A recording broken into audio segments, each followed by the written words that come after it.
आपल्या आदिवासी समाज लाडक्या बहिणींना पण सांगून ठेवतो, लाडकी बहीण योजना सुरू केली त्या विरोधक म्हणाले चुनावी जुमला हे खोटा आश्वासन आहे, परंतु एकनाथ शिंदे, देवेंद्रजी, अजितदादा यांनी लाडकी बहीण योजना आम्ही सुरू केली।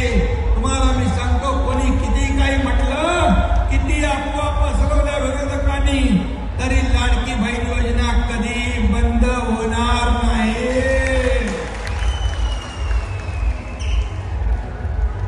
आणि आम्ही अनेक घोषणा केल्या, वचनं दिलेली आहे, शेतकऱ्यांची कर्जमाफी देखील आम्ही म्हणालो आणि म्हणून सांगतो, हे शब्द देणारं सरकार आहे, शब्द पाळणारं सरकार आहे आणि म्हणून जे काही आम्ही बोललोय ते टप्प्याटप्प्याने आम्ही पूर्ण केल्याशिवाय राहणार नाही।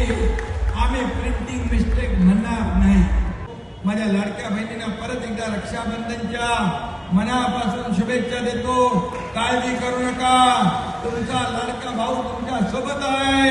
लाडकी बहीण योजना कधी बंद होणार नाही।